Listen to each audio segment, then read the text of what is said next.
Gostaria de chamar o professor Dr. Múcio Tavares.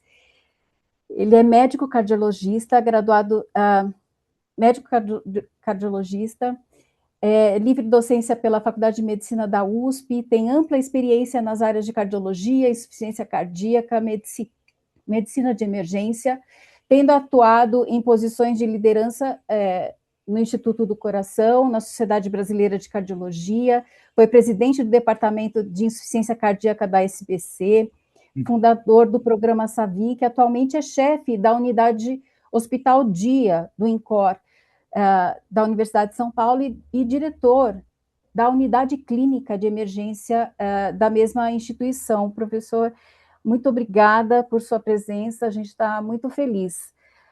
E a provocação que a gente deixou aqui foi: quais inovações têm permitido melhorar os cuidados da insuficiência cardíaca? Essas inovações já fazem parte do PCDT e rol da ANS, pensando no público e no privado. Muito obrigada, professor.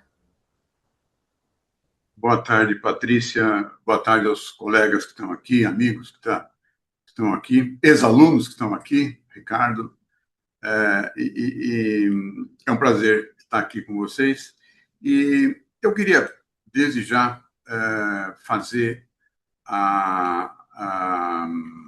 compartilhar a minha tela para que eu fale mais facilmente sobre isso e que eu possa e que a gente possa discutir até mais rapidamente e, em seguida, se tiver alguma coisa que você queira pontuar, eu estou às ordens. Então, provocação é essa que você falou, né?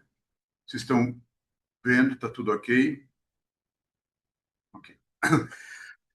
Bom, a primeira coisa que eu queria dizer é que nós, de forma geral, o mundo fez um bom trabalho em tratando insuficiência cardíaca. Por quê? A sobrevida, nós estamos vendo, da década de 50 até o final da década de 60, a sobrevida em um ano era de 35... Perdão, a mortalidade em um ano era de 71%, e a partir de 2010 caiu para 35%.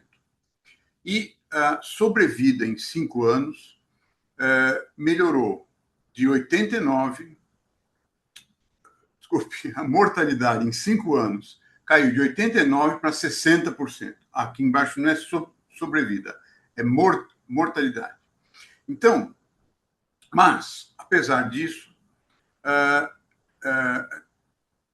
o que nós estamos vendo, então, aqui, perdão, deixa eu falar de novo, 89% e aqui 40%. Esse slide está errado. Apesar disso, em 5 anos ainda temos só 60% de sobrevida. Fizemos um bom trabalho, mas ainda há um risco residual. E quais foram os mecanismos, as ferramentas pelos quais a gente conseguiu isso? Foi através do uso de drogas.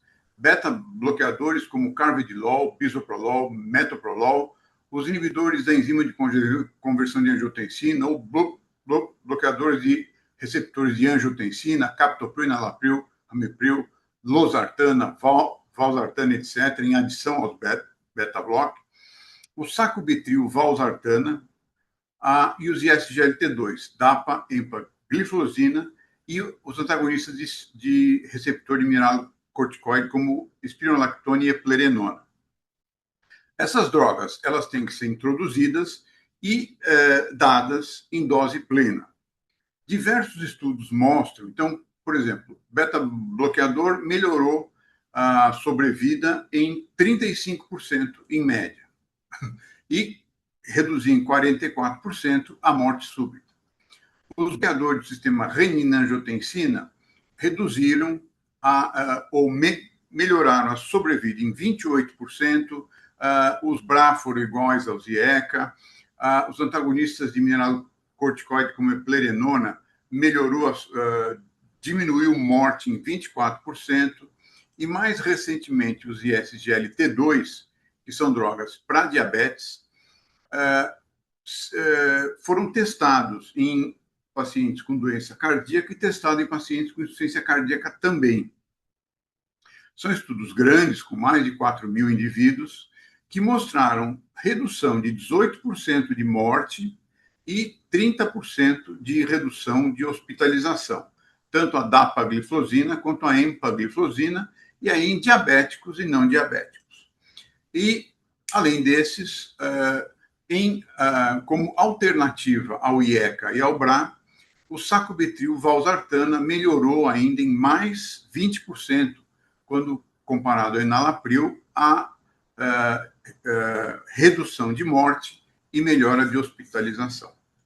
Bom, além disso, a terapia de ressincronização, que é uma terapia que propõe nos indivíduos que têm uma disfunção cardíaca, estão otimizados, mas continuam com um bloqueio de ramo e uma dissincronia entre as paredes, a terapia de ressincronização melhora a sobrevida em 36% também.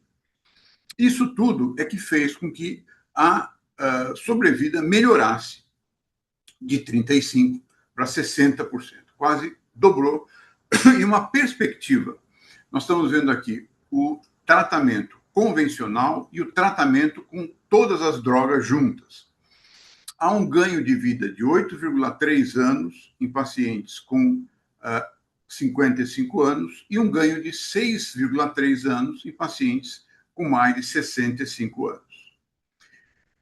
O que está incluído no PCDT das novas drogas? Os ISGLT2, a dapagliflozina e o inibidor de neprilisina e receptor de angiotensina, o sacubitril/valsartana. Ambos para insuficiência cardíaca com fração de ejeção reduzida e a dapagliflozina tendo diabetes ou não. Lembra que eu falei que ele funciona em diabéticos e não diabéticos. Sacubitril/valsartana está incluído no PCDT como indicado para pacientes com disfunção ventricular importante, a fração de ejeção medida por qualquer método menor que 40, continuam sintomáticos, apesar de estar usando IECA ou BRA, beta-bloqueador antagonista de mineralocorticoide. E essas duas drogas são considerados medicamentos de alto custo, disponibilizados pelo componente especializado de assistência farmacêutica, o CEAF, e exigem o laudo de solicitação de medicamento, o LME, com confirmação diagnóstica, laudo do ECO, evidência de tentativa prévia com outras drogas e a receita médica. Além disso, está incluído no PCDT também a terapia de ressincronização para pacientes com disfunção ventricular importante, sintomáticos, apesar de estar tomando todas aquelas drogas que têm um bloqueio de ramo e fração de ejeção com diminuição importante.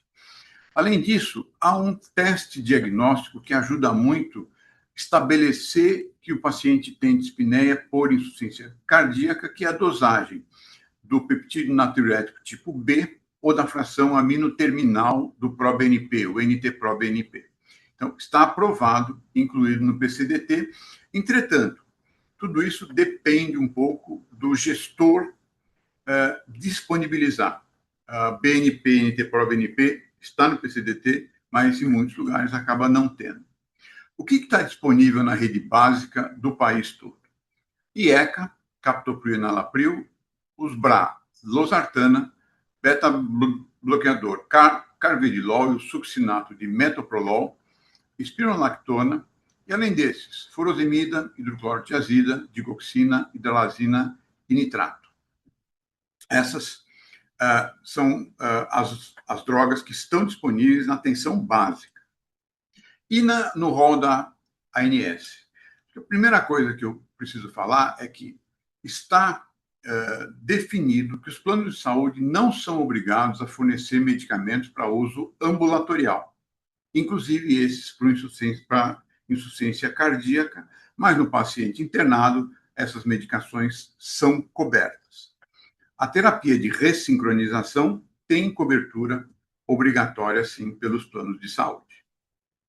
Obrigado pela atenção. E eu queria terminar a minha apresentação dizendo que, realmente, cuidados coordenados, tratamento precoce da insuficiência cardíaca com essas drogas fazem, sim, com que a gente tenha o melhor desfecho dos pacientes com IC. E há também, como foi dito aqui, uma carência de informação de toda a equipe de saúde. Não é só médico, não é só enfermeira. Então, cuidados coordenados, como o Ricardo falou, através de uma equipe que cuide do paciente, e não apenas o médico quando o paciente vem, né? Ele tem que ficar num cuidado contínuo, com contatos telefônicos, por exemplo, que já mostrou, só o contato telefônico para ver como ele está, como ficou o peso, se ele está tomando remédio, se aumenta ou se não, já houve demonstração de redução de mortalidade. Obrigado pela atenção. Muito obrigada, professor. Excelentes colocações. E ao final nós teremos um amplo debate com todos os painelistas, e acho que a gente pode conversar mais sobre essa necessidade da coordenação do cuidado. Muito obrigada por suas provocações e pela aula de agora.